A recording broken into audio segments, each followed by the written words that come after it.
Eh bien, bonsoir tout le monde. Bienvenue à ce webinaire sur le développement professionnel, sur l'innovation en éducation. Mon nom est Jacques Cool. Je suis au cadre 21, accompagné de mes bons amis. Bonsoir, messieurs. Bonsoir. Bonsoir. Vous allez bien? Oui, absolument. Très bien. On a toute une soirée devant nous parce que, si vous en rappelez bien, c'est le 4e webinaire d'une série de 5. Déjà, en effet. On a commencé en parlant de mentalité de croissance. On a ensuite parlé de l'amélioration continue comme processus. On a beaucoup parlé de leadership la dernière fois et toute la notion de culture d'apprentissage. Ouais. Et ce soir, messieurs, nous avons un sujet en or qui nous attend, messieurs et mesdames. On va parler de compétences globales. Mais avant de se lancer là-dedans, j'aimerais que nos amis ici se présentent. Bonsoir, Stéphane Hunter, leader et cofondateur d'Escouade Edu. Super content d'être avec vous ce soir. Vous pouvez vous joindre à nous, même s'il fait super beau en ce beau mardi de printemps. Donc, bienvenue parmi nous. Bonsoir tout le monde. Normand Brodeur, directeur à l'innovation et au développement pédagogique à la Fédération.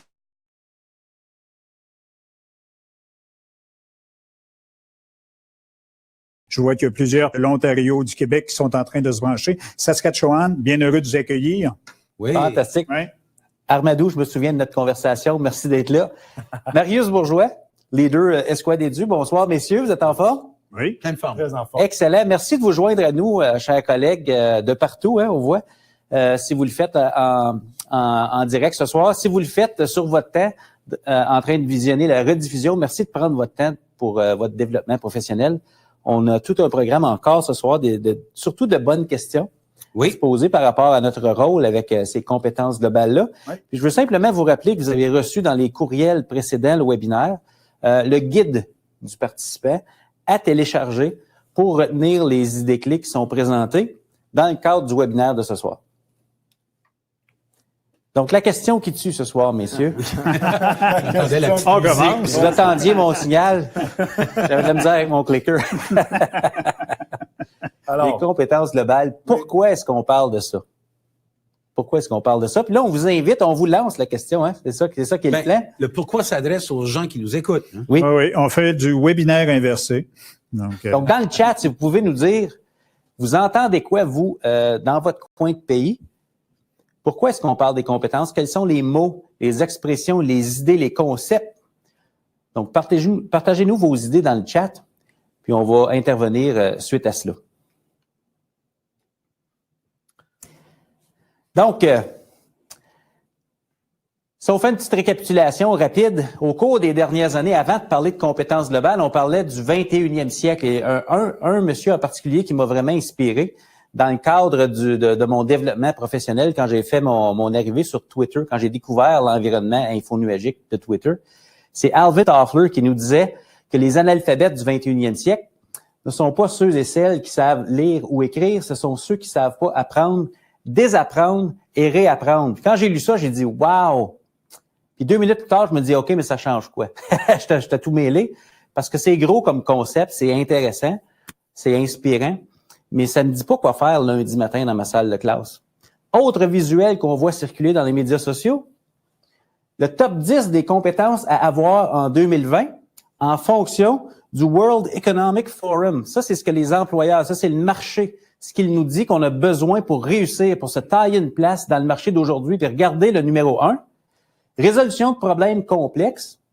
Et puis là, on défile la liste, esprit critique, créativité, people management, oui, c'est en français. Collaboration, intelligence émotionnelle et j'en passe. Puis le dernier, flexibilité mentale. Messieurs, ce sont toutes des compétences importantes. Et on va discuter ce soir, notre contenu puis la connaissance, comment peut nous aider justement notre programme à développer ça chez nos élèves. J'aimerais ça juste noter que en 2015, c'était pas les mêmes, puis en 2012, c'était pas les mêmes, puis en 2010 non plus, puis ça... C'est en changement. C'est en changement. Puis on vous a présenté, Jacques parlait des autres webinaires, on vous a parlé de John Hattie, de ses recherches qui sont mises à jour continuellement. Puis pour ceux qui sont dans l'info nuagique, il y a des mises à jour qui se font de façon automatique. L'idée, c'est que ça change. Tout le temps. Ça change. On vit dans ce monde-là. C'est pour ça qu'on parle de compétences. Puis on vous a même parlé dans un des webinaires, que pour être un agent de changement, il fallait être un agent en changement. Il fallait accueillir ce monde-là dans lequel on vit, pas être résistant face à ça. C'est une attitude, c'est une disposition qu'on peut avoir. Donc, on parle des compétences, puis on a produit un beau visuel qui est inspiré du modèle, du cadre des compétences du ministère de l'Ontario. Donc, je vous les nomme rapidement, puis on va avoir la chance d'y revenir. Vous allez le revoir, ce visuel-là, plus tard. Stéphane va vous en parler en profondeur dans des exemples spécifiques. Donc, si on regarde celui tout à fait au haut, c'est l'apprentissage autonome.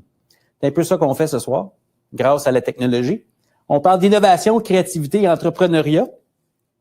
La place de ça dans nos vies. La communication, pensée critique et résolution de problèmes. Donc, on fait déjà des liens avec le top 10 de 2020 qu'on vient de voir. Collaboration et la citoyenneté. Puis j'ai eu la chance d'assister à un atelier, puis Benoît Petit était là, il parlait justement de citoyenneté à l'ère du numérique. C'est très différent que de dire citoyenneté numérique. Alors, c'est là où nous en sommes, messieurs, avec les 6 compétences globales. Et d'ailleurs, les gens font part de compétences globales comme une toile de fond. Okay. Oui, c'est en changement. Le commentaire de Mira est intéressant que oui, le changement par rapport aux compétences, à son avis, la capacité à résoudre des problèmes complexes demeure. Ouais. Et on revient souvent, on va le voir avec des exemples concrets tout à l'heure, que ça nous amène bien souvent à cette résolution de problèmes complexes. Au travers desquels les connaissances, parce que ça, on verra aussi que c'est pas une opposition entre des compétences et des connaissances, c'est des nouveaux rapports entre les deux, finalement. Nouveau rapport, qui est soulevé d'ailleurs par Marie-André, qui dit comme quoi ça doit être en toile de fond et que ça amène les élèves à aller beaucoup plus loin que l'acquisition de connaissances. Oui, effectivement. Sans pour autant se dire que la connaissance n'est pas importante. Non. C'est que la visée ultime, c'est son utilisation dans des contextes. Peut-on arrêter d'opposer connaissances et compétences et qu'on passe à d'autres choses? C'est pas des ennemis. C'est pas des ennemis, c'est complémentaire. Laurie dit aussi, dans le contexte, donc ça, c'est toute une question de contexte. Les contextes. Et le but, on va en parler beaucoup ce soir notre but en tant qu'enseignant qui change un peu ou qui s'adapte avec justement les compétences. Donc, voilà. Absolument. Les contextes, parce que j'aime toujours dire que dans le temps des Romains, messieurs, on pouvait enseigner ça, des compétences. Probablement, quand on lit ces choses-là, on se dit on pouvait enseigner ça, mais c'est dans le contexte d'aujourd'hui. Qu'est-ce qui change? Quelles sont les possibilités? Et on entend de plus en plus, est-ce qu'on peut délaisser l'expression les compétences du 21e? Il y a les compétences du siècle, les compétences pour le siècle actuel, qui nuancent bien de façon importante. La pensée critique, puis la collaboration, puis la créativité a toujours été là. Puis on revient du sommet du numérique à Montréal la semaine dernière, puis on a parlé beaucoup de compétences dans le cadre du sommet, puis le fait de parler justement que ça fait 18 ans, bientôt 19 ans qu'on est dans ce 21e siècle, que le vocabulaire doit évoluer avec le fait qu'on a le 5e du siècle de passé. Donc, non, mais c'est... Faut l'assumer. C'est ça quand même. Faut l'assumer. Donc, l'école du 21e siècle, c'est l'école d'aujourd'hui. Puis c'est ce qu'on vit présentement, puis on doit s'adapter, on doit bien vivre là-dedans et passer justement aux compétences. Et ça va être très intéressant de voir dans comment ça s'exprime, le commentaire de Nina Louise en début, que c'est un mot buzz, une expression buzz qu'on entend un peu partout, mais dans la réalité de comment on fait l'école, comment elle se vit, c'est là où ça se passe. Et puis on verra qu'il y a toujours des façons très innovantes d'arriver à faire cette émergence-là de compétences là et que ça soit pas sur le dos de discipline ou de matière ou de savoir-faire. Et de façon concrète pour que demain matin ou lundi de la semaine prochaine, quand vous rentriez en classe, que ça soit applicable, que ça soit concret. Concret, absolument. Puis, on parlait d'opposition tantôt. Je tiens à faire, je reçois souvent le commentaire, les gens qui se posent la question, est-ce que ça veut dire, parce qu'on veut faire autrement dans nos classes, que ce qu'on fait, c'est pas bon? Beaucoup de gens qui se posent cette question-là. Souvent, on se remet en question. Oui, parce qu'on le voit comme opposition, alors que c'est complémentaire. On veut simplement aller plus loin. Donc, ce qu'on fait en classe, c'est pas nécessairement pas bon. Là. J'adore ton commentaire parce que c'est pas le message qu'on veut donner. C'est très global au développement professionnel en général. Absolument. Ça, c'est pas parce que on n'est pas bon qu'on veut devenir meilleur, c'est parce qu'on peut devenir meilleur. Puis on peut, grâce à plein de choses, grâce à la technologie entre autres, mais juste l'ouverture d'esprit puis le fait qu'on a accès à plein de choses qu'on n'avait pas avant, on peut devenir meilleur. Donc, on a la possibilité de s'actualiser puis rester à jour et dynamique. Sans faire de l'expérience pour faire de l'expérience pour autant. Là. Non. Puis il y a tellement de nuances dans tous ces discours-là. J'aime bien la phrase d'Hélène qui dit que on utilise le contenu pour développer les compétences au lieu d'utiliser les compétences pour enseigner du contenu. Et voilà. Donc, on se trouve dans beaucoup de nuances, dans beaucoup de perceptions des choses qui se contredisent. C'est peut-être juste des nouvelles postures, des nouveaux arrangements qui nous donnent ce beau défi-là.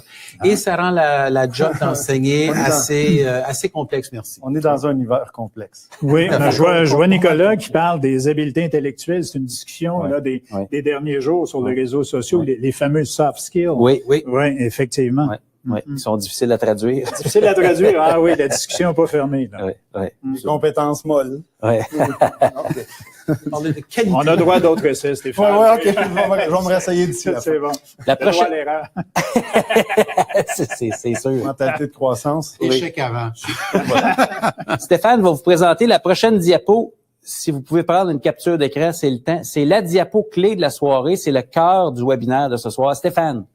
Alors, je parlais de notre position change un peu, ou notre point de vue, en fait, change un peu. Puis, on va se baser, l'ensemble de notre webinaire est basé sur cette phrase-là qui dit que le point central de l'enseignement, c'est l'apprentissage en profondeur ou le deep learning et les nouveaux partenariats d'apprentissage. Quand on parle de partenariat d'apprentissage, on parle essentiellement de relations et de positionnement par rapport à nos élèves puis dans le monde de l'éducation. Donc, on va parler de plusieurs choses ce soir, mais l'idée, c'est que ces deux points-là vont revenir beaucoup dans notre webinaire ce soir. Puis, gardez toujours ça en tête à chaque point qu'on va apporter, c'est à cause de ça. Mm-hmm. Donc, il y a deux grandes parties très théoriques de prise de notes parce qu'on voulait apporter un aspect recherche à justement aux définitions des différentes choses. Puis, on va passer à la prochaine diapo. C'est la première prise de notes du guide du participant. Selon la recherche ou plusieurs chercheurs, l'apprentissage en profondeur correspond à des comportements où les étudiants font un traitement actif de l'information et utilisent des stratégies d'élaboration et d'organisation plutôt que des stratégies uniquement de mémorisation. Moi, je pense que j'ai ma traduction dans des termes beaucoup plus simples. C'est de qu'est-ce que tu sais faire avec ce que tu sais. Ouais. Et avec ce que tu sais trouver, seul ou avec d'autres. C'était bon, ça, Jacques. Peux-tu le répéter pareil? Non. On va relire la phrase. Sous-titré dans la rediffusion. C'est ça. Ouais. Non, mais c'est ce que tu sais faire avec ce que tu sais, ce que tu sais trouver, puis la notion de collaboration aussi.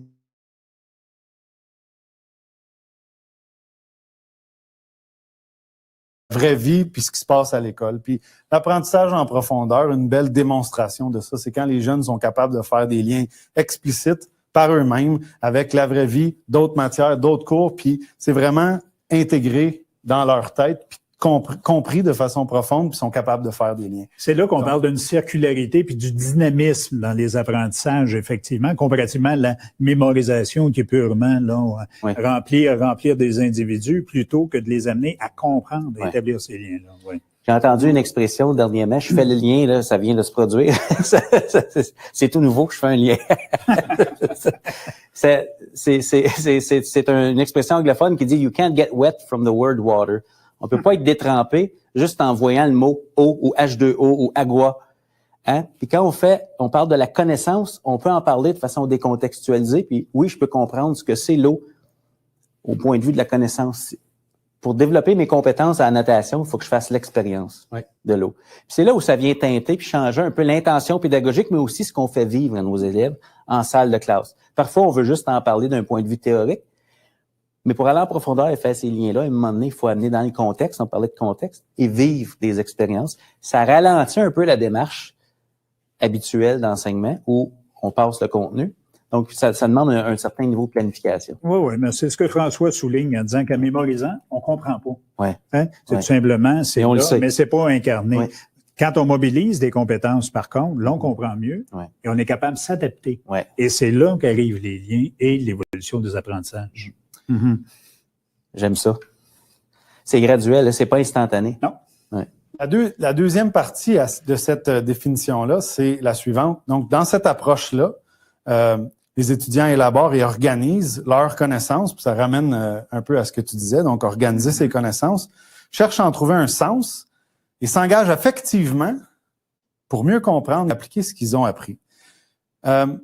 Affectivement, ça me fait penser à la prochaine diapo. Ça nous ramène aux 4 questions de l'engagement qu'on a parlé dans le dernier webinaire. Ouais. Comment est-ce que je me sens émotivement? Est-ce qu'on est impliqué? Est-ce qu'on est prêt à apprendre émotivement quand les jeunes entrent dans notre salle de classe? Est-ce qu'ils sont prêts à apprendre émotivement? Est-ce qu'ils sont intéressés par ce qu'on leur dit par la matière ou par l'approche qu'on utilise, par le contenu, le contenant, l'ensemble de l'œuvre? Est-ce que c'est important pour eux? Est-ce qu'ils se voient là-dedans? Puis est-ce qu'ils voient justement, sont-ils capables de faire des liens puis aller regarder ce qui se passe? Puis la notion d'être capable de le faire, toute l'estime de soi, puis au niveau du sentiment de compétence, puis je vais en parler tantôt aussi, c'est beau les compétences, mais il y a tout le sentiment de compétence. Puis quand on se sent compétent, on est capable de l'être, on est capable d'avoir une meilleure estime de soi, puis on est capable d'avancer, puis de se présenter devant les gens, puis d'y aller, puis de ne pas avoir peur d'y aller. Donc, ce sentiment doit être présent, ce sentiment de compétence. Donc, le lien affectif avec Marzano, ce qu'on a parlé, c'est super intéressant, les liens qu'on peut faire avec ça. Un peu à la blague, on le disait avant d'entrer en onde, là, c'est comme l'antithèse de la scène dans Ferris Bueller's Day Off, là, où est-ce que tu avais des élèves complètement off et déconnectés et pas intéressés. Voilà. En tout cas. Dans un cours où je ne suis pas engagé affectivement, je peux être absent mentalement, je peux être absent physiquement puis reprendre mes notes et je peux quand même faire la tâche de mémoriser de l'information. Pour faire les liens dont on parle et aller en profondeur, j'ai besoin d'être engagé affectivement. Ça, c'est là, pour ça qu'on parlait de leadership la semaine dernière. C'est pour ça qu'on parlait de relations. Et puis d'être modèle, puis d'aller chercher les jeunes là où ils se trouvent. Donc, c'est les liens qu'on tente de faire pour départager un peu l'approche à avoir quand on parle des connaissances, puis pour aller plus loin, ce que ça implique au niveau de nos intentions puis ce qu'on regarde. Et ce lien affectif-là est très intimement lié à cette quête de sens, de trouver un sens par rapport à la tâche proposée ou le questionnement qu'on peut avoir. Donc, dès qu'il y a un sens qui se manifeste ou qui s'établit dans l'esprit, là, déjà, cet engagement plus affectif-là, la table est mise pour un engagement. On revient justement au sentiment affectif de John Hattie qu'on a abordé il y a 2 webinaires. Effectivement, ce lien de confiance, ce lien de proximité, de lire dans les yeux de l'enseignant qui est devant nous, qui croit dans notre potentiel de réussite aussi. Important. On rejoint le sentiment d'efficacité personnelle. Là. Absolument. Absolument. Connecter avec ces jeunes, avoir un lien émotif avec les jeunes, les aimer de façon authentique. Tout ça, là, c'est tellement la base pour aller plus loin puis développer ces compétences-là. C'est important pour moi. Mais souvent, les gens vont demander comment on fait pour engager affectivement les élèves, parce que parfois on veut, toujours, je pense, les gens veulent qu'ils le soient. Puis quand c'est pas le cas, qu'est-ce qu'on fait? Puis souvent, ce que plusieurs experts en éducation nous disent, je prends par exemple Eric Sheninger, qui a écrit un livre récemment, on parle de la pertinence de la tâche qui est présentée ou demandée à l'élève. Le niveau d'engagement, puis je pense que même c'était dans la recherche de l'Association canadienne d'éducation. Oui, réaliste, atteignable. Donc, la tâche qu'on me présente vaut mon investissement de temps, mon effort et mon énergie. Je me permets d'ajouter à ça le commentaire d'André qui dit quand aussi, c'est essentiel aussi de partir des passions des jeunes. Qu'est-ce que c'est? Ou les faire éveiller ou les faire confirmer. Donc, ça se combine tout ensemble, ces ingrédients-là. Et on va parler un peu de coaching au prochain webinaire. Et cette approche de coaching et de questionnement essentiel. Aide beaucoup à engager les élèves. Des fois, ils sont un peu désengagés, ils savent pas trop, mais l'approche de coaching peut beaucoup aider à ça. Puis on en parlait longuement dans le prochain webinaire. Professeur Valérie nous parle des buts d'apprentissage avant toute chose. Bon, ce sont les fameuses intentions pédagogiques. Pourquoi je vais engager mes jeunes? On s'en va où? C'est ça. La boussole, la pointe vers où? Mais tout ça, on s'en va où? L'apprentissage en profondeur, mesdames et messieurs, on vous relance une question dans le chat. Et oui, une deuxième question. Ça change quoi, ça, pour vous, l'idée de l'apprentissage en profondeur, puis de cette complémentarité-là entre les compétences et les connaissances? Comment ça se matérialise lundi matin, comme le disait Normand tantôt? Les stratégies concrètes, peut-être nous dire comment vous le faites, vous, dans votre salle de classe. Donc, on regarde le temps, il y a une petite musique d'ascenseur qui joue, peut-être, possiblement. On vous laisse réagir dans le chat. Ça change quoi? Ça change quoi? L'apprentissage en profondeur.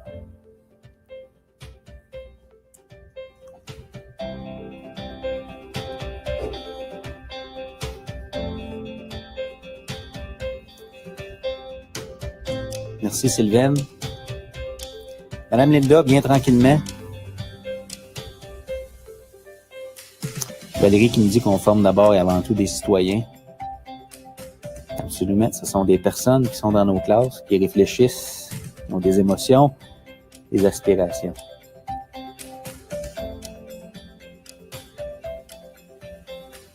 Travailler le savoir-être, toujours, j'aime ça. Ça écrit bien, c'est encourageant. Oui, non, ça va. Oui.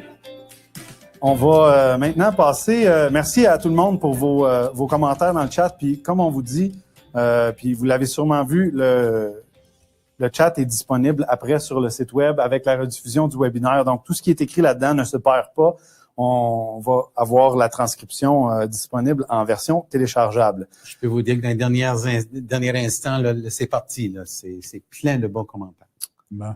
Ces fameuses compétences globales-là, ben comment ça agit? Des incidences sur la pratique, c'est ce qu'on va voir. Donc, j'enchaîne avec un diagramme qui est honnêtement mon diagramme chouchou là, de cette année. Bon, le titre est un peu ringard, je vous dirais, les compétences du 21e siècle, on en a parlé tantôt. Peut-on parler des compétences actuelles? Ça vient de Future Classroom Lab. Donc, c'est en France, avec un titre comme ça, on le reconnaît bien. Ce site-là qui montre justement toute la notion de circularité entre les fameuses compétences, mais ces fameuses compétences-là qu'on veut réussir à développer dans nos classes, si on regarde le cheminement, qu'est-ce que ça demande? Ben, ça demande d'avoir de nouveaux scénarios pédagogiques dans nos classes. On peut pas arriver avec une demande de collaboration, une demande de communication ouverte sur la communauté sans avoir de nouveaux scénarios pédagogiques. Et ce qui est intéressant, les nouveaux scénarios pédagogiques, à leur tour, ben, ils peuvent demander très bien de nouveaux espaces. Un exemple très, très simple. Combien de classes sont encore construites avec des pupitres en rang d'oignon, 36 pupitres bien alignés, et on demande aux élèves de travailler en collaboration. Et la première chose à faire, c'est de les bouger, ces bureaux-là, de revenir à l'essence même du mot mobilier, donc mobilier qui veut dire mobile. Par contre, ça prend une compréhension des collègues aussi. Il n'y a rien de plus désolant que d'avoir aménagé sa classe pour travailler en collaboration et de se faire réprimander par le collègue qui prend la classe suivante en disant, ben, t'aurais pu laisser les pupitres en rangée. Fait que là, il y en a qui mettent des petits X à terre. Ça existe encore des petits X à terre, effectivement, pour que les pupitres soient bien alignés. Et ces nouveaux espaces-là, ben, qu'est-ce que ça favorise? Ça favorise justement ces compétences-là. Et si on part de l'autre côté, avec nos fameuses compétences, qu'est-ce qu'elles demandent, ces nouvelles compétences-là? Ben, on l'a vu, là, ces nouveaux espaces d'apprentissage, mais qui, à leur tour, les nouveaux espaces d'apprentissage vont inspirer des nouveaux scénarios pédagogiques.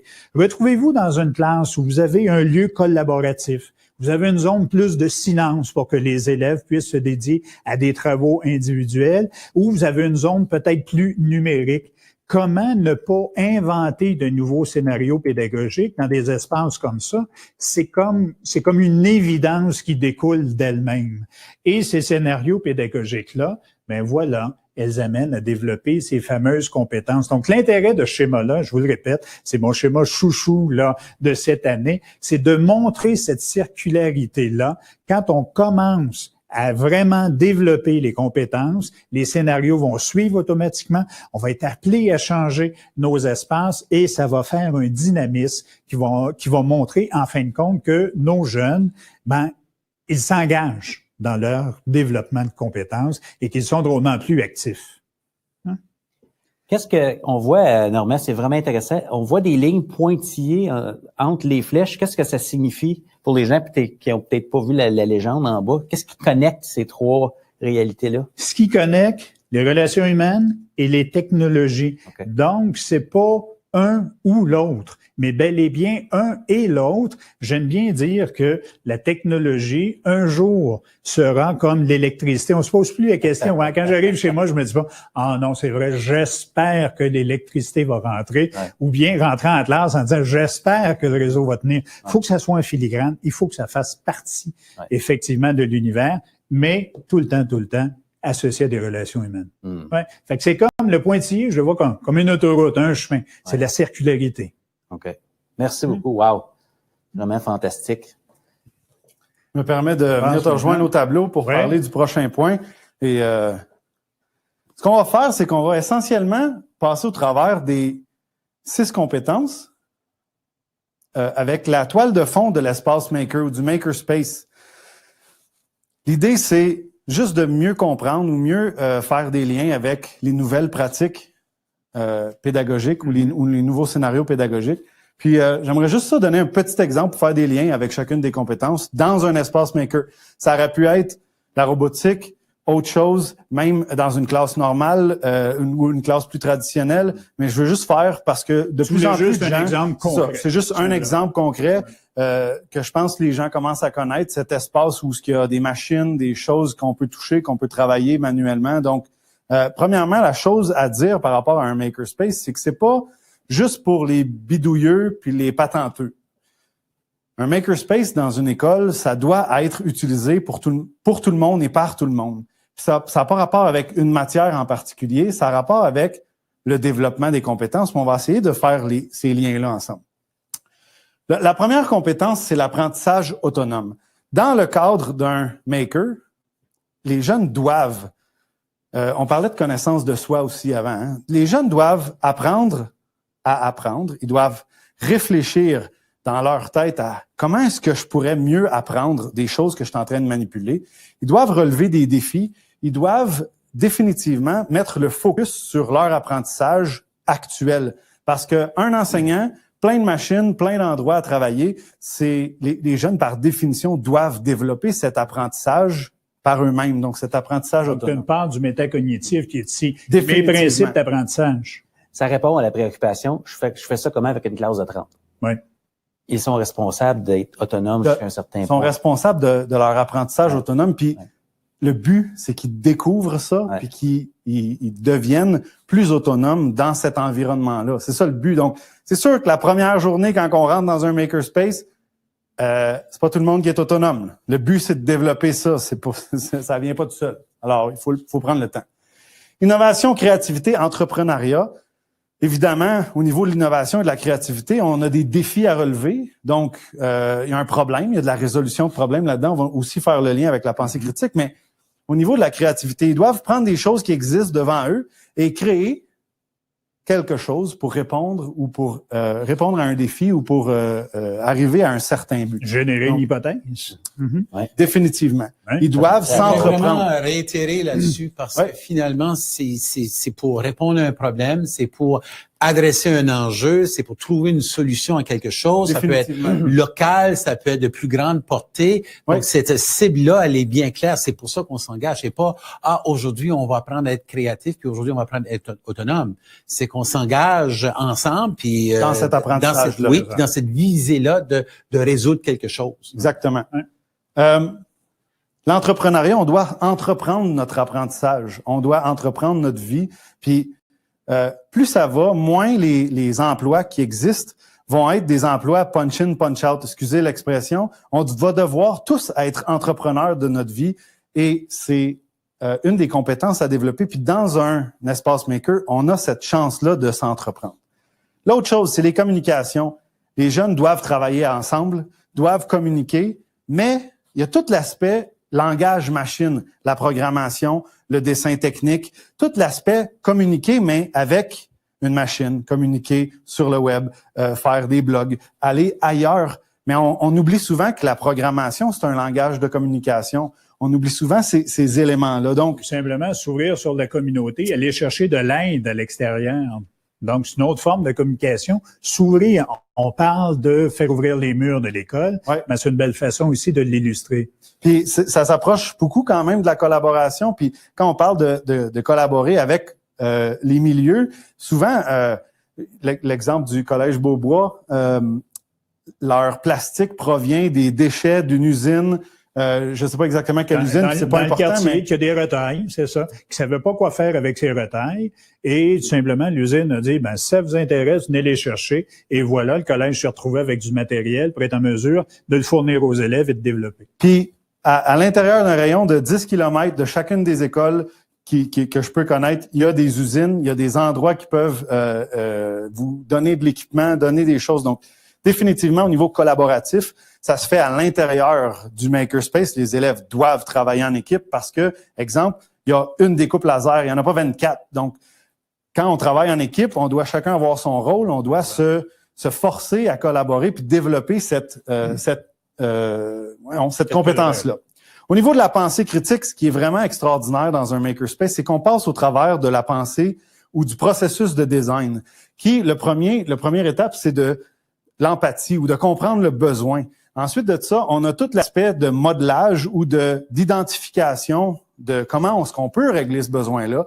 Et ensuite de ça, on trouve une solution puis on y va à fond pour arriver à un prototype puis tester notre prototype puis tester le marché. Et se donner le droit à l'erreur là-dedans. Puis ça fonctionne pas, on reprototype. On recommence. Donc, toute cette idée de créer quelque chose pour répondre à un besoin. Puis quand on est rendu en bas, si ça fonctionne pas, est-ce que le besoin a changé ou est-ce qu'il est le même? Puis qu'est-ce qui nous manque pour atteindre ce besoin-là? Donc, la pensée critique et la résolution de problèmes me fait beaucoup penser à la pensée du design. Donc, très intéressant en makerspace. Et le dernier point, c'est la citoyenneté. Ici, on parle de la citoyenneté ou la durabilité. Tout ce qui a rapport avec être un citoyen responsable au niveau de l'énergie, au niveau du recyclage, être un citoyen éco-responsable. On entend beaucoup parler des écoles écologiques. Donc, l'aspect ou la compétence de citoyenneté au niveau de la durabilité est extrêmement bien travaillée dans un makerspace. Donc, je voulais faire un petit tour très rapide des différentes compétences, juste pour vous montrer que parce qu'on est dans un scénario différent, parce qu'on est dans un espace différent, par définition, on va aller développer ces compétences-là dans un makerspace. Alors, je pourrais rentrer en détail puis parler 1 heure de chacune des compétences, mais c'est pas ça l'intention. Je pense que Jacques veut compléter avec un autre modèle. Là. Pendant que Jacques s'installe et qu'on passe à la prochaine diapo, il y a Julie dans le chat qui nous dit qu'au préscolaire, on baigne dans le développement des compétences globales. Elle nous invite à garder cette vision-là et cette approche au primaire et au secondaire. Puis Jacques, ça nous amène justement à un exemple que tu peux nous Messieurs, présenter. je vous écoutais dans les 2 interventions et le commentaire, lui, là, et hier, lorsqu'on préparait le tout, j'ai pensé à une expérience de 2012. J'étais témoin en 2012, donc très rapidement.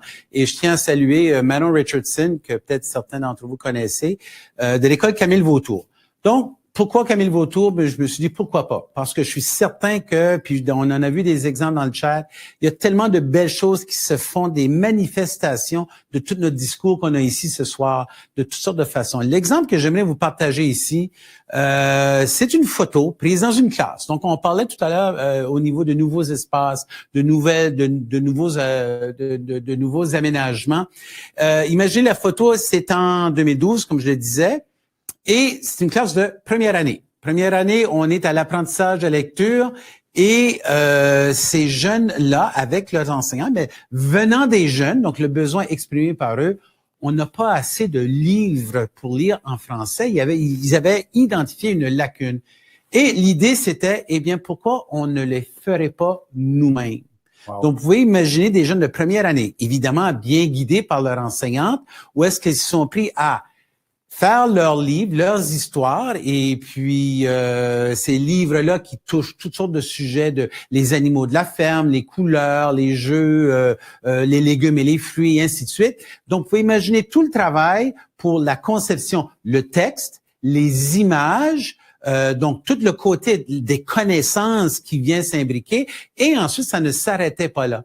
C'était comme support de technologie pour générer les images, les mettre ensemble, faire la mise en page avec un logiciel, et on parlait de l'importance d'être lié avec la communauté, où tu as une maison d'édition locale qui est venue, l'éditeur qui a accompagné les jeunes dans tout le processus de création jusqu'à l'impression dans un endroit où on crée ces livres-là, et les jeunes ont même évidemment, toujours accompagnés par leur enseignant, c'est aller jusqu'à initier le numéro ISBN de ces livres-là qui font maintenant partie d'une collection. Donc, à partir d'un besoin, au niveau de la lecture, on est en première année, et cette création d'une belle ressource-là, où ils ont justement pu se doter, et au travers de ça, on pourrait nommer pratiquement tous les éléments qu'on a vus dans la diapositive précédente pour justement le développement de ces connaissances. Ces jeunes-là, 6 ans plus tard, aujourd'hui, sont en 7e année. On m'apprenait que ils ont tellement trouvé ça saisissant comme expérience, ça les a marqués. Ça n'a pas été l'événement d'une seule année ou d'un moment dans l'année. Ça s'est transposé par la suite dans une série de d'autres projets qui faisaient beaucoup de sens. Et on nous disait hier que ces jeunes-là aimeraient pouvoir léguer aux plus jeunes, souvent le petit frère ou la petite sœur qui s'en vient. Donc, passer le flambeau à ces plus jeunes-là qui, eux, vont ensuite amener ça à un autre niveau. Donc, oui, ça se passe au primaire, ça se poursuit au secondaire, et ça n'a pas été en opposition avec apprendre des mots et à lire dans un livre. Ils ont créé leurs ressources et au travers de ça, ont pu, oui, développer les connaissances, mais aussi la lecture. J'aimerais aussi dire, tu as parlé d'un point super intéressant, une classe de 6e qui collabore avec une classe de première année dans un local. Oui. De l'école, ça nécessite aucun moyen, ça coûte pas d'argent, puis c'est très possible et disponible. Puis il y a plusieurs gens qui font ça, mais il pourrait en avoir beaucoup plus. Et en passant, là, dans cette école-là, on n'appelle plus ça des classes, on appelle ça des studios. Donc, vous pouvez juste imaginer, ça indique bien le genre d'activité qu'on y vit. Voilà. Donc, salutations Manon, puis merci pour le partage. Extraordinaire. Merci Jacques. Pour le prochain point, on va parler de la deuxième partie de notre diapositive du départ sur les nouveaux partenariats éducatifs ou les partenariats de classe, donc le rôle de l'enseignant. Et on vous pose une question, puis vous pouvez répondre dans le chat. Ça serait intéressant de voir vos réponses. Est-ce que le rôle de l'enseignant ou de l'enseignante a changé? Est-ce qu'il a réellement changé? Pour nous parler de ça, on a un invité spécial ce soir. Je suis vraiment fier de vous le présenter. En fait, je suis surtout fier qu'il ait dit oui. On a vu dans un contexte d'inspiration ce qui vient nous présenter ce soir, puis on a dit il peut pas passer à côté de nos webinaires. Donc, on va vous présenter Mathieu Glaude, qui est un enseignant à l'école secondaire catholique Le Relais à Alexandria, une petite école de communauté, et qui fait les choses assez différemment avec ses élèves. Merci Mathieu d'être là. Vraiment content. Je laisse la parole à Marius. Plaisir d'être là. Bonsoir Mathieu. Bonsoir. Ça va? Oui, ça va bien toi? Fantastique. Ben oui, écoute, quand on t'a entendu au colloque Inspiration dans ton école, je vais te laisser la présenter dans quelques instants. Comme le disait Stéphane, on s'est dit wow, tu parlais justement du rôle de l'enseignant, puis il y a toute la démarche qui a mené à cette réflexion-là avec tes élèves qui est intéressante. Peut-être que tu pourrais commencer par nous dire là, dans quelle école tu travailles, puis tu te spécialises dans quel aspect de notre contenu, programmation et autres. Avec plaisir. Fait que nous, à l'école secondaire catholique Le Relais, à Alexandria, petite communauté, une école de 7e à 12e année, 260 élèves environ. Mais il y a 5 ans, avec les chiffres qu'on voyait baisser, une des premières questions qu'on s'est dit, qu'on s'est posées, c'est qu'il fallait absolument revoir la pédagogie pour être capable de subvenir aux besoins de ces élèves-là dans un contexte où, veut pas, avec les chiffres qui baissent, les ressources baissent en même temps. On a beaucoup moins d'appui, on est difficile d'avoir l'ensemble des cours qui sont offerts. Fait que c'était le premier grand problème à résoudre au niveau de qu'est-ce qu'on peut offrir comme éducation. Et on voulait garder la diversité. Donc, ça a pris beaucoup de questionnements au niveau vision pédagogique, philosophie pédagogique. Puis, en même temps, on a parlé beaucoup des compétences. Nous autres, on les appelle les 4C plus 2. Raison très simple, c'est que pour nous, la citoyenneté et celle qui est l'apprentissage autonome ou la construction identitaire doit englober les autres et non être à part. Donc, tout un renouveau au niveau de l'approche d'élèves pour vraiment être en mesure que l'élève puisse ressortir avec la meilleure éducation possible et complète. Ça fait combien d'années? Processus de 5 ans. Processus de 5 ans. On se donnait beaucoup de formation, pensée critique, pensée design, pensée créative, entrepreneuriat. Discussion entre collègues. Discussion entre collègues. Beaucoup. Quantité de journées, on a passé la journée complète à discuter. OK. Excellent. 5 ans, mesdames et messieurs, pour progresser puis se faire une vision commune. Alors, toi, tu enseignes quoi? Moi, je suis spécialiste en histoire et sciences sociales. Histoire et sciences sociales. Oui. OK, excellent. Pour les gens qui sont peut-être pas familiers, 7e à la 12e année, tu disais tantôt, c'est des élèves de 11 à 18 ans.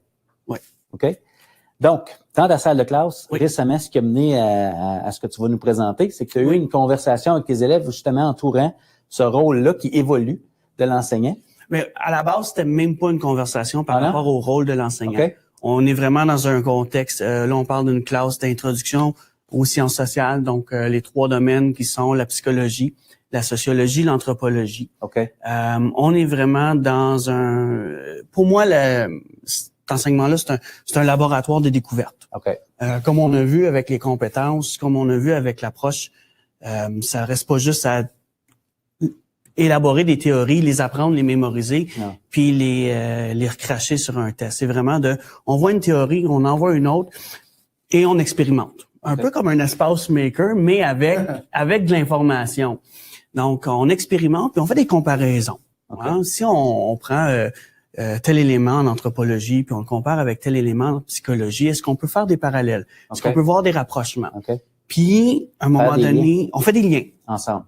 On fait des liens ensemble, puis des fois on n'en fait pas, parce que c'est vraiment dans le but on manipule, mais on essaie des choses. Puis des fois, on arrive avec des belles découvertes. Puis c'est comme ça qu'à un moment donné, en discussion, on fait un parallèle, puis on fait ah ben là, tout à coup, il y a une illumination qui se fait, puis qu'on fait ben là, Je voyais pas ça de même avant. Ouais. J'avais pas fait ces liens-là. Puis là, on peut réanimer la discussion dans cette perspective-là. Okay. C'est comme ça que c'est amené à cette réflexion-là. Cette réflexion-là qui revoit un peu le rôle de l'enseignant, qui, on se dit souvent, qui change. Puis toi, selon cette conversation-là, puis cette analyse-là, cette expérimentation-là que tu faisais avec tes élèves, vous avez conclu que, finalement, le rôle de l'enseignant changeait pas tant que ça. Le rôle n'a pas changé tant que ça. Le rôle est resté le même. Dans la discussion qu'on faisait, c'est qu'on est parti toujours dans la ligne directrice. Notre point de départ cette année, ça a été l'évolution de l'espèce humaine. Puis comment est-ce qu'à travers tout ça, on peut découvrir même tous les théories de base dans ces domaines-là. Et on parlait de l'Australopithèque.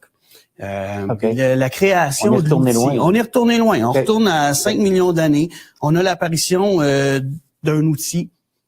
Mais on voit que cette apparition-là de l'outil, à la base, c'est juste un simple processus créatif. Où il y a eu de la manipulation. Dans le fond, il y a eu un espace maker avec ce qu'il y avait à leur disposition, où ils ont pu créer quelque chose de nouveau, puis l'essayer. Reste que c'est une avancée technologique pour leur époque qui modifie considérablement leur environnement. Puis, au début, une petite roche peut servir de couteau, et à force de manipuler, à force de créer, à force d'innover, on en vient à créer un biface, un outil qui est complètement révolutionnaire, qui peut changer tout leur univers, leur alimentation, leur mode.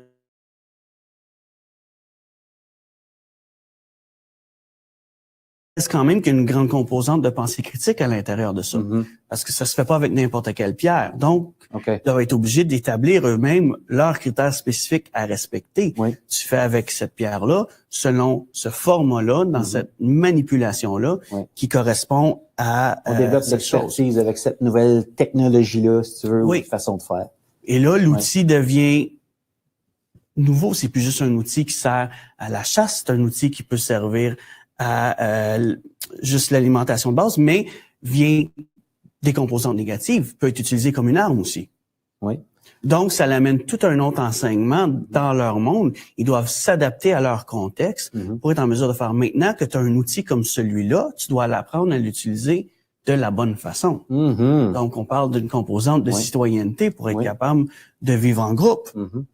Puis c'est certainement que l'enseignement on peut très bien s'imaginer qu'il y a eu des gens qui ont été très à l'encontre, qui refusaient d'utiliser cet outil-là. C'est trop dangereux. Regarde le mal que ça peut faire. On est aussi bien de rester avec notre bonne vieille méthode et ne pas s'aventurer de ce côté-là.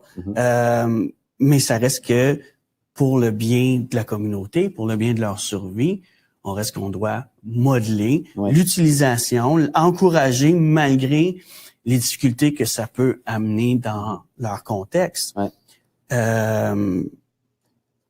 Toujours en mettant l'accent sur les bienfaits que cette nouvelle approche-là. Toujours. Donc là, on remet, juste pour les gens qui regardent, on est toujours en train de se positionner une nouvelle technologie dans le rôle d'un enseignant, de celui qui enseignerait à la communauté comment produire ces outils-là. Oui. On doit aussi enseigner les bons usages de cet outil-là, en plus de la technique, de comment je le fais. Oui. Et tout ça. OK. Puis, donc, si on voit ça, le rôle de l'enseignement est resté essentiellement le même. Oui. Ça fait partie de la nature humaine d'enseigner ces choses-là qui a mené de l'Australopithèque jusqu'à l'Homo sapiens qu'on est aujourd'hui. Oui. C'est un enseignement qui est continuel parce qu'à un moment donné, on se rend compte aussi que le mode de vie change, la façon de faire les choses, tout ce qui est à ta disposition. Darwin, on faisait la comparaison avec Darwin. Okay. Darwin nous dit que c'est la sélection naturelle qui est les espèces qui réussissent le mieux à s'adapter à leur environnement survivent. Oui. Mais quand on voit de cette optique-là, on voit très bien que le rôle de l'enseignant fait plus l'adaptation à son environnement. Fait que c'est pas juste une sélection juste naturelle, c'est une sélection naturelle encouragée par les mentors, soutenue par ceux qui poussent et qui encouragent les compétences. Mais ça se fait à juste une seule condition, si l'enseignant respecte son rôle. OK. Si l'enseignant respecte ce qu'il a à faire. C'est quoi ça? Parce que c'est intéressant.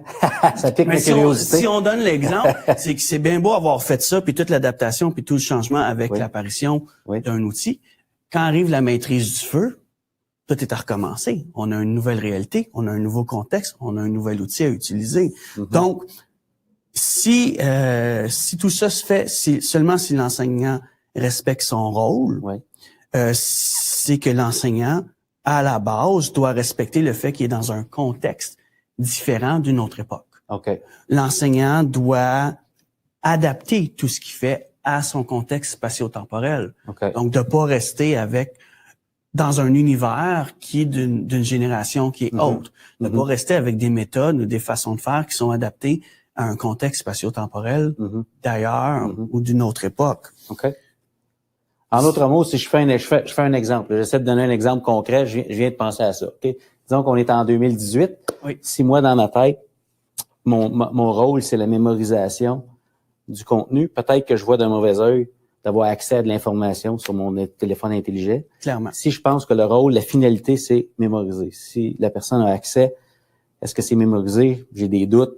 Je peux peut-être penser que l'élève ne le sait pas s'il n'y a pas son appareil. Je le vois pas d'un bon œil. Si je le vois dans un autre contexte où l'élève, en dehors de l'école, a accès à l'information, peut-être que là, je veux lui montrer comment continuer à s'informer. Le rôle est différent, l'intention est différente. Complètement différent parce que tout l'univers qui est autour de l'élève est ça a changé. Le contexte a changé. Le contexte a complètement changé. Okay. C'est pour ça que dans ce qu'on a conclu, c'est que si le rôle de l'enseignant n'a pas changé, puis c'est là qu'on pose la question, même on entend souvent parler de tâches authentiques avec ces compétences globales-là.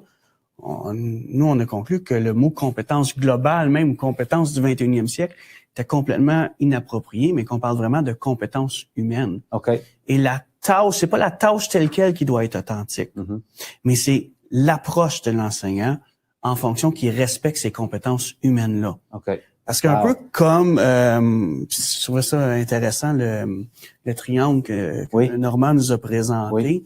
Puis même le modèle chouchou de Normand, puis ce que Stéphane aussi nous a dit avec ses questions, c'est que si l'élève se pose des questions, comment je me sens, puis si c'est intéressant, puis c'est important, on se rend compte qu'à la base, si l'enseignant est authentique dans son rôle, juste la première question, comment je me sens de l'élève, déjà là, on vient de combler tout. Puis ça répond, le reste est moins important. Si l'élève a pas besoin d'être capable de le faire, s'il se rend compte qu'il se sent bien dans un contexte authentique qui mise sur les compétences. Et dans un climat favorable à son développement, puis le reste, ça va bien aller. Exactement. On crée la crédibilité. Je te remercie, c'est vraiment... ça amène toute une autre dimension à ce rôle-là, parce que nous, on parle du rôle en 2018, mais toi, tu nous amènes à l'époque des Australopithèques, puis tu nous ramènes, donc c'est le contexte, puis l'authenticité de l'approche, les compétences humaines qui sont au cœur de tout ça. On le revoit dans le modèle chouchou de Normand où on parlait des relations. et des contextes. Donc, j'inviterais peut-être mes collègues à venir nous rejoindre parce que je suis certain qu'eux aussi ont des réactions à ces propos-là, à cette discussion-là qui vient des élèves. Ouais, mais c'est ça. Au-delà du modèle chouchou, moi, j'ai l'impression que Carole Dweck, quand elle a parlé de mentalité de croissance, mentalité fixe ou justement cette mentalité de croissance-là, le growth mindset, elle a réussi à mettre des mots sur l'histoire de l'humanité. Moi, je trouve ça fantastique, l'exemple que tu as pris à partir du biface et que l'humain a le choix de résister ou de s'adapter. J'ai envie On a le choix. J'ai envie de reprendre ma lecture de Sapiens de Harari qui va dans ce sens-là. Puis, je gardais le chat. J'ai beaucoup aimé le commentaire de Karine. Elle dit « J'aime mon contexte spatio-temporel ». Donc, faut pas limiter nos enfants à nos apprentissages parce que eux, ils sont nés d'une autre époque. Et c'est ça le beau grand défi qu'on a.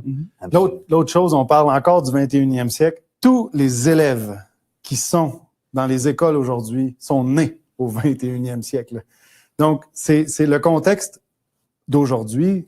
On doit s'adapter, on doit se mettre à jour, on doit être en avant de la parade. Puis en tant qu'éducateur, si on veut former la société de demain, il faut être un peu en avant de la parade. Puis c'est ça que le développement des compétences fait, c'est que selon le contexte spatio-temporel, on est capable d'être en avant de la parade sans posséder tout le savoir de ce qui s'en vient. Peut-on se donner un défi puis arrêter de parler du 21e siècle? Les élèves qui sont devant nous ont jamais connu rien d'autre que le 21e siècle. Et le piège, c'est qu'on risque de leur donner une nausée pédagogique.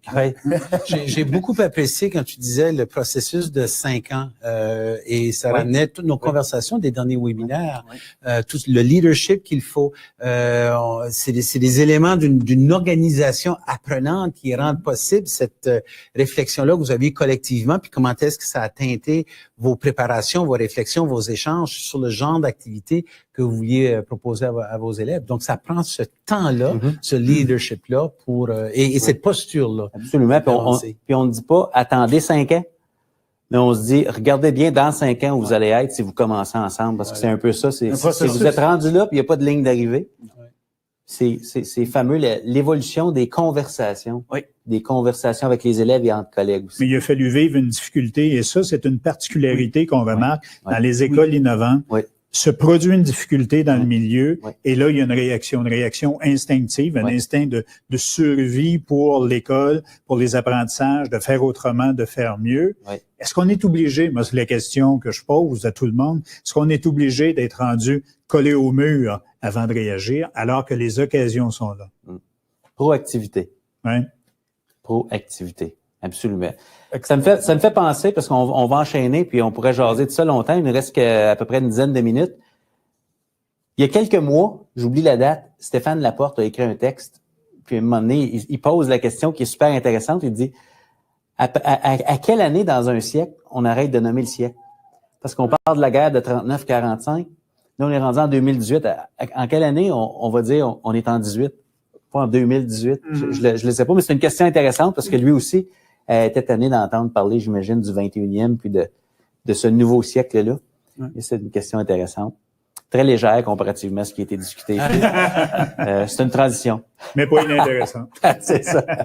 Alors, merci beaucoup. Merci, Mathieu. Merci, Mathieu. Et on passe au prochain, à la prochaine diapo où on définit, on revient à la recherche, on définit ici ce que sont les nouveaux partenariats éducatifs dont on parlait d'entrée de jeu quand on dit que le point central de l'enseignement dans le contexte spatio-temporel d'aujourd'hui, j'étais pour dire en 2018, au 21e siècle, c'est justement l'apprentissage en profondeur et ces nouveaux partenariats. Là, on le voit là ici, la première diapo.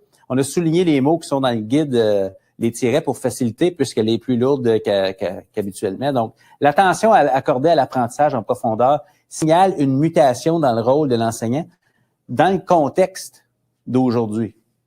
Une mutation. Et on devient partenaire de l'élève dans les activités d'apprentissage en profondeur. Donc, partenaire, c'est un peu ça que tu disais, Mathieu, quand tu as donné l'exemple de cette conversation-là. Peu importe le contexte dans lequel on se trouve, si on est authentique dans notre approche, qu'on fait appel à nos compétences humaines, on devient le partenaire de l'élève pour que lui puisse se développer dans ce contexte-là qui est en constante évolution. Quand on parle de compétences humaines, on en a parlé beaucoup dans les 3 premiers webinaires. Oui. Les relations qu'on avait avec l'échec et l'effort, les relations avec nous-mêmes et la relation avec les autres. Puis dans le dernier webinaire, on a parlé justement de comment est-ce qu'on développe ce leadership-là, puis les relations. Donc, on passe par les relations, par équiper les gens, l'attitude et finalement le leadership. Puis je pense que même dans le temps des Australopithèques, c'était le leadership qui primait au niveau de l'éducation. Puis c'était les leaders qui transmettaient ces connaissances-là puis ces compétences-là aux générations futures. Donc, on ramène ça au leadership définitivement. Puis il y a aussi un autre aspect des webinaires qu'on a parlé au dernier, c'est que on a changé le titre de cette diapositive-là, mais le partenariat éducatif qui soutient. Donc, on parlait de mentorer ou de monitorer, pardon, au dernier webinaire, mais dans un rôle de leadership, quand on fait nos suivis, ça a l'air de quoi? Puis quand on est dans un rôle d'enseignant, ben notre partenariat éducatif avec nos élèves devient un partenariat très, très centré sur comment on ramène les questions de Marzano, mais les émotions, le progrès, la rétroaction, l'encouragement. Donc, c'est très, très important de développer ces relations-là avec nos élèves pour arriver à faire des réflexions comme ça que tu nous as partagées, parce que ça venait beaucoup, je pense, la viande venait beaucoup de tes élèves. Mais si on regarde, on parle de relations, le premier élément qui a été mis en place dans notre vision 5 ans, c'est l'emphase sur l'accueil. L'accueil à l'école, l'accueil en salle de classe. Puis ça, c'était le premier morceau clé pour être en mesure d'aller plus loin. Travailler cette relation-là avec l'élève. Sinon, il n'y arrive pas. C'est la clé du succès. On le dira pas assez, je pense. Sans la pointillée rouge, humaine, dans ton modèle chouchou, courant passe pas. Tout tombe, il n'y a pas de courant. Puis c'est la circularité, le pointillé. C'est l'humain. Donc, on ramène notre point central.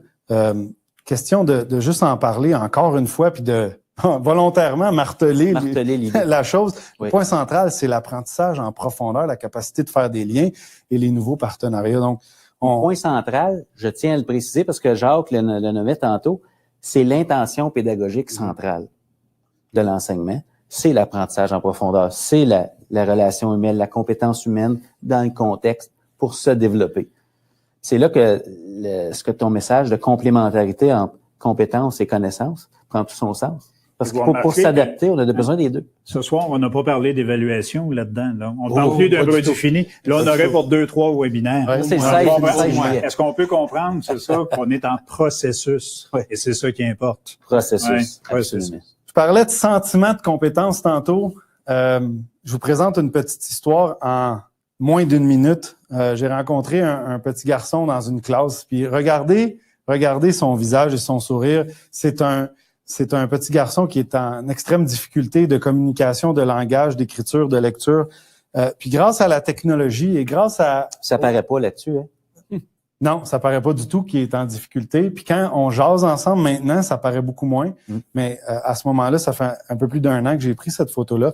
Mais grâce à la technologie d'aide, entre autres, on a été capable de faire, si vous regardez la phrase qui est écrite à son écran, en moins de 10 minutes avec des outils d'aide, il a été capable d'écrire une phrase simple comme « Je me promène dans la forêt et je vois des animaux ». Il a passé de la première phrase à la deuxième phrase en moins de 10 minutes. Donc, tout ça avec l'appui, mais c'est lui qui touche à la souris. Moi, j'ai rien touché, là. J'ai montré l'outil à quoi il servait, mais c'est lui qui a fait cette phrase-là de façon entière, puis par lui-même. Puis on parlait du sentiment de compétence. Le jeune, quand il a fini ça, là, il avait tellement un beau visage, puis il était tellement heureux de dire « J'ai pas de ligne rouge en dessous de ma phrase. » Pas de ligne rouge. Puis ma prof va finalement finir par me comprendre. Et il y a personne qui se lève le matin en disant « Moi, je veux écrire G-E ». Personne. Il n'y a pas un jeune en difficulté qui a cette intention-là. Ils ont besoin d'outils, ils ont besoin d'appui, relations, et on se sert du contexte spatio-temporel. On a de la technologie qui peut aider ces jeunes-là plus que jamais. Alors, servons-nous-en. Donc, si on ramène ça à la classe, ça peut être dans tous ces contextes-là différents. Donc, voilà. Tout notre système d'éducation est dans cette photo-là. N'est-ce pas? L'impact positif qu'on veut, le contexte, les outils disponibles.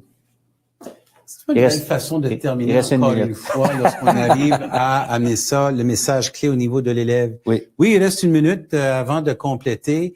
Un rappel, le guide du participant, et il y a toujours ce moment d'objectivation qui vous appartient, vous qui nous suivez. Hein, les questions qu'on vous pose dans ce cas-ci, c'est quoi les changements de le rôle, de votre rôle d'enseignant au quotidien, et aussi ces nouvelles intentions pédagogiques-là, ces nouvelles finalités qui sont visées. Donc, on vous invite à réfléchir là-dessus et à partir de ça, de voir comment est-ce que vous, dans votre milieu, dans votre réalité, dans votre disposition à grandir, qu'est-ce que vous voudriez appliquer, changer ou enseigner. Donc, le guide des participants, il est là pour ça. C'est le moment d'objectivation qui vous appartient. Saisissez-en l'occasion. Moi, je lance la question à nos directions, puis dans les écoles aussi, qui sont à certains moments responsables de l'apprentissage professionnel qui se fait dans une école, puis même aux dirigeants dans les commissions scolaires. Oui. Donc, ça veut dire quoi dans l'offre d'appui en formation? C'est certain qu'on va développer le sujet dans notre prochain webinaire, mais c'est quand même une belle réflexion à avoir parce qu'il faut vivre des choses différentes si on veut faire autre chose dans nos salles de classe. Donc, ça fait que le prochain webinaire, c'est le 22 mai, 19h. On va parler de formation, on va parler de développement professionnel, on va parler justement de ces différentes occasions-là qui se présentent pour nous permettre de s'engager là-dedans, autant enseignants que ceux qui accompagnent les enseignants. Messieurs, c'est déjà terminé. Déjà terminé. Je voudrais remercier Mathieu d'être venu aujourd'hui. Merci beaucoup. Merci beaucoup. Bonne continuation. Et voilà, on continue sur Twitter avec le mot-clic DP continue. Puis, on vous souhaite une excellente fin de semaine et bonne fête des mères. Bonne fête des mères. En ce dimanche, bonne fête des mères. Messieurs, vous écoutez l'antichambre de l'éducation. N'oubliez pas vos mamans. Fête des mères dimanche. Alors, on continue, DP continue et voilà, prochain webinaire. En rediffusion par la suite. Définitivement. Bonne soirée tout le monde. Bonne soirée. Merci. Bonne soirée.